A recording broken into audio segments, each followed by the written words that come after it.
알츠하이머 해독제 파트 2. 베타 아밀로이드의 누명. 알츠하이머 환자라 해서 베타 아밀로이드가 과도하게 생성된다는 증거는 없다. 오히려 제대로 청소를 하지 않았기 때문에 쌓이는 것이라 여겨진다. 인슐린 억제 효소는 인슐린을 먼저 청소하기 때문에 베타 아밀로이드는 청소되지 못하고 쌓인다. 오히려 베타 아밀로이드는 뇌를 보호하기 위해 생성되는 물질로 보인다. 정제 탄수화물과 세포막을 손상시키는 고도 불포화 지방이 많이 든 식물성 기름을 오랫동안 섭취하면 몸은 물론이고 뇌에도 과도하게 당화 반응과 산화 반응이 일어나는데, 이런 뇌 손상이 일어나지 않도록 뇌는 포도당을 막기 위한 마개처럼 베타 아밀로이드를 활용하는 것으로 여겨진다. 이렇게 쌓인 베타 아밀로이드는 뉴런의 시냅스 형태를 바꾼다. 때문에 신호가 왜곡되거나 신호를 주고받을 수 없게 되고 인지 기능이 문제를 일으키게 된다. 케톤을 연료로 활용하려면 먼저 몸과 뇌가 포도당을 연료로 쓰지 못하게 만들어야 한다. 이때 정제 설탕은 물론이고 녹말로 이루어진 탄수화물도 피해야 한다. 확실한 것은 우리가 섭취하는 열량의 대부분은 지방에서 얻어야 한다는 점이다. 지방이 전체 열량에서 최소 55%는 되어야 한다. 특히 콜레스테롤이 많이 든 음식을 섭취해야 한다. 뉴런에 콜레스테롤이 제대로 공급되지 않으면 신경세포가 신호를 전달하지 못하고 시냅스에 문제가 생겨 결국 신경이 퇴화되면 타우 변형이 생긴다. 콜레스테롤은 건강을 제대로 지키려면 반드시 있어야 하는 중요한 물질이다. 우리 몸의 모든 기관, 조직은 모두 세포로 되어 있고 세포에서 세포막이 차지하는 비율은 40에서 80%에 이른다. 이 세포막은 지방과 콜레스테롤로 구성되어 있다. 콜레스테롤은 위험하기는커녕 노인을 대상으로 한 연구에서 콜레스테롤을 많이 섭취할수록 치매에 걸릴 위험이 낮아진다는 사실이 밝혀졌다. 콜레스테롤 합성을 막는 고지혈증 약물은 코엔자임 Q10이 생성되지 못하게 막는데, 그렇게 되면 미토콘드리아가 제대로 기능하지 못하고 문제가 생길 수 있다. 미국에서 평판이 좋은 의료시설 가운데 하나인 마요클리닉은 스타틴 제제를 복용하면 혈당이 증가하고 2형 당뇨에 걸릴 가능성이 높아지며 창란 상태나 기억력 상실 같은 신경 관련 부작용이 생길 수 있다고 했다. 콜레스테롤은 물에 녹지 않는 지방성 물질이다. HDL은 다른 조직에서 콜레스테롤을 받아 재활용하거나 제거하려고 간으로 가져가는 것이고, LDL은 콜레스테롤이 필요한 곳으로 운반해주는 역할을 한다. 심혈관 질환을 예방하려면 중성지방 수치와 관상동맥 칼슘 스캔을 하는 것이 더 효과적이다. 중성지방 수치는 탄수화물 섭취를 줄이면 내려간다. 단백질과 지방. 이제는 붉은 살코기나 돼지고기가 악마의 음식이라는 소문은 종식될 때가 되었다. 이 소문을 만들어낸 곳은 건전한 과학계가 아니라 꿍꿍이가 있는 정치계이다. 돼지고기, 소고기, 양고기 같은 붉은 살코기와 사냥한 동물 고기는 수세기 동안 건강하고 활기찬 사람들을 만들어낸 영양가가 풍부한 음식들이다. 먹어야 할 단백질. 소고기, 콜드컷 가공육, 지방을 제거하지 않은 코티지 치즈, 달걀, 양고기, 내장, 돼지고기, 들소 물소, 가금류, 해산물, 송아지 고기, 사슴고기, 엘크, 토끼고기 같은 사냥 고기들. 지방은 알츠하이머를 비롯한 여러 인지장애와 맞서 싸울 때 무기고를 채우고 있어야 할 가장 중요한 무기이다. 인지기능을 개선하는 식이요법에서 지방은 매우 중요한 역할을 하며 많은 열량을 공급하는 에너지원이다. 맞다. 지방은 영양소이다. 그것도 매우 중요한 영양소이다. 구석기 영양학과 고대인들의 건강을 연구하는 롭 울프 박사는 이렇게 말한다. 왠지 지방이 사람을 기름지게 만들고 심장병을 유발한다는 추정은 그럴듯하게 들린다. 하지만 진실이 아니다. 탄수화물 전문가들이라는 사람들이 계속 헛발질을 하고 있다. 지난 50년 이상 정부가 틀린 정책을 고집하는 바람에 수백만 명이 목숨을 잃었다. 지방산에는 세 가지가 있다. 1. 포화지방산. 2. 단일 불포화지방산. 3. 고도 불포화지방산. 지방산은 수소 원자가 붙은 탄소 원자가 실처럼 쭉 이어진 긴 사슬처럼 생겼다. 세 지방산의 구조가 저마다 다른 이유는 분자 구조 때문이다. 포화지방산은 탄소 원자 사이에 이중결합이 없고, 단일 불포화지방산은 긴 사슬 어딘가에 이중결합이 한 개 있고, 고도 불포화지방산은 이중결합이 2개 이상 있다. 그래서 고도 불포화지방산은 다불포화 지방산이라고도 한다. 지방산 사슬의 이중결합이 몇 개 있느냐에 따라 열과 빛, 공기에 반응하는 방식이 바뀌고 몸 안에서 다른 물질과 작용하는 방법이 바뀌기에 이중결합의 수는 중요하다.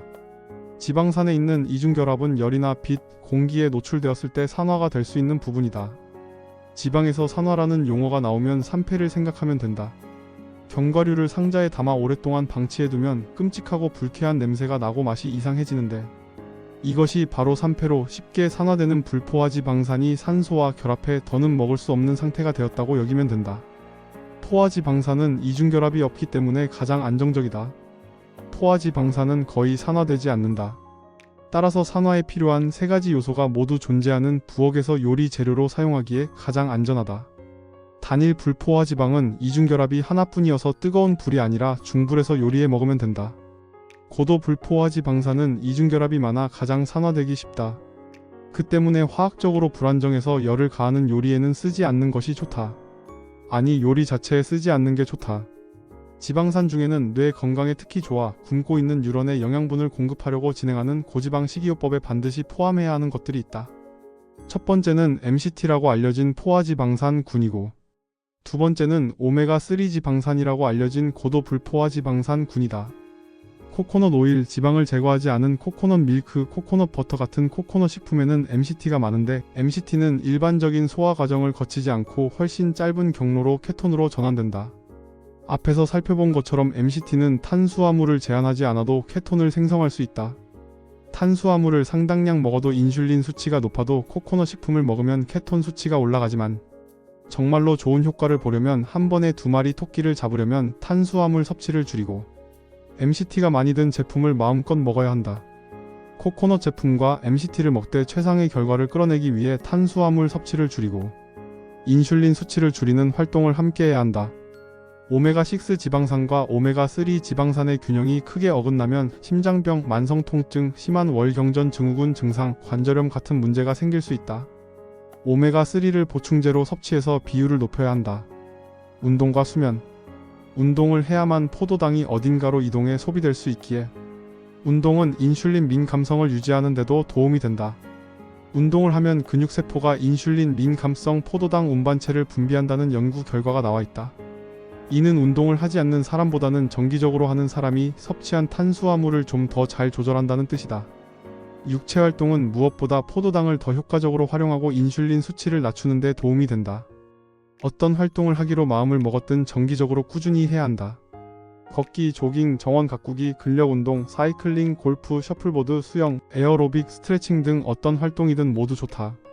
계속 운동을 하면 우리 몸은 건강한 미토콘드리아를 새로 만들어야 할 이유를 갖게 된다. 운동은 미토콘드리아를 생성시키는 가장 강력한 자극원 가운데 하나이다. 다시 말해 운동을 하면 몸은 미토콘드리아를 계속 만들어낸다.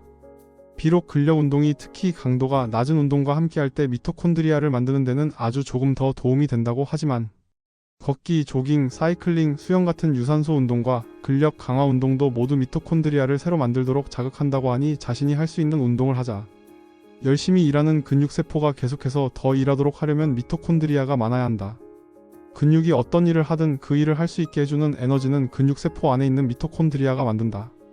미토콘드리아가 생성되도록 자극하는 일 외에도 운동은 여러가지로 뇌에 좋은 영향을 미친다. 운동을 하면 기억과 학습에 도움이 되는 신호 분자들이 늘어난다. 특히 뇌 건강과 인지기능에 중요 역할을 하는 뇌 유래신경 영양인자가 많이 분비된다. 알츠하이머 환자는 건강한 사람보다 BDNF 수치가 낮다. 이 수치는 운동으로 시냅스 가소성을 자극해 인지능력을 향상시키면 가장 확실히 높아진다. 정신적, 심리적 스트레스를 제대로 관리하면 알츠하이머 환자가 입은 뇌 손상을 줄일 수 있다. 스트레스는 인체의 생리작용에 수많은 방법으로 영향을 미친다. 스트레스를 받으면 코티솔 분비량이 늘기 때문이다. 이 호르몬은 스트레스를 받은 인체가 투쟁할 것이냐, 도주할 것이냐의 상태가 되었을 때 분비된다. 코티솔은 당질 코르티코이드 호르몬이다. 코티솔은 사느냐, 죽느냐의 상황에서 인체가 생존할 수 있도록 우리 몸에 포도당을 제공하는 역할을 한다.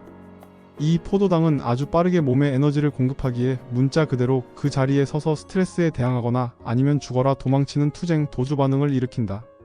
코티솔이 분비되면 혈당 수치가 높아지기 때문에 저탄수화물 식이요법으로 혈당 수치를 낮추었다고 해도 스트레스를 많이 받으면 기껏 진행한 식이요법이 허사가 될 수도 있다. 물론 스트레스가 혈당과 인슐린 수치를 탄수화물을 먹었을 때만큼 높이지는 않지만 그래도 분명 영향을 미친다. 스트레스를 낮추고 해소할 방법은 여러 가지가 있다.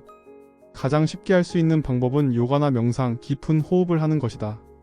만성 수면 부족은 비만, 대사증후군, 알츠하이머 같은 여러 심각한 질환과 관계가 있다. 더구나 수면 패턴이 불규칙하면 인슐린 민감성이 낮아지고 오후와 저녁이면 코티솔 분비가 늘어나 더 잠을 잘 수 없게 되고 호르몬을 제대로 조절할 수 없게 된다. 알츠하이머로 고생하는 사람이 대사장애를 개선하고 인지기능의 저하를 막으려면 잠은 뇌를 위한 단식이라고 생각하는 것이 도움이 된다. 각 수면 단계에 맞춰 뇌는 활발하게 활동하지만 잠을 자야 매일 밤 뇌가 오래되고 낡은 세포 부위를 말끔하게 제거하고 깨끗하게 하는 청소 활동을 할 수 있다.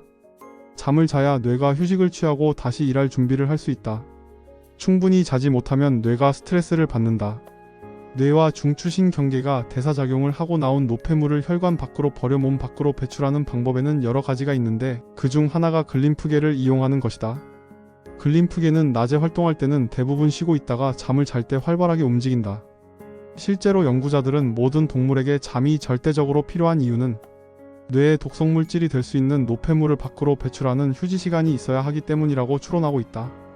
잠자는 시간을 늘리면 뇌가 좀 더 효율적으로 베타 아밀로이드 응집을 제거할 수 있음은 분명하다. 아밀로이드 단백질의 양은 깨어있을 때는 증가하고 자는 동안에는 줄어든다. 또한 인슐린 수치를 정상으로 만드는 역할도 잠이 가진 여러 기능 가운데 하나이다. 건강한 사람은 오래 자면 인슐린 수치가 상당히 낮아진다. 따라서 양적으로나 질적으로 좋은 잠을 자야 한다. 또 한 가지, 적어도 설치류의 경우에는 똑바로 누워 자거나 엎드려 자는 것보다 옆으로 누워 잘 때 좀 더 효과적으로 노폐물을 배출한다는 증거가 있다. 단식을 하는 동안 혈당과 인슐린 수치는 낮은 상태를 유지하기 때문에 몸은 주연료를 지방으로 바꾼다. 그렇게 계속해서 지방을 태우면 케톤이 많이 생성된다. 그러므로 단식은 알츠하이머를 앓는 사람에게도 가벼운 인지기능 저하와 인지장애를 겪는 사람에게도 매우 효과적인 치료법이 될 수 있다. 살펴본 바와 같이 이 책은 알츠하이머와 건강에 관한 상당히 유익하고 좋은 정보들이 가득 들어있는 책이다. 현대인의 식습관에 영향을 받아 매년 알츠하이머병에 걸린 사람들은 늘어만 가는데 사랑하는 가족에게 닥치지 말란 법은 없다.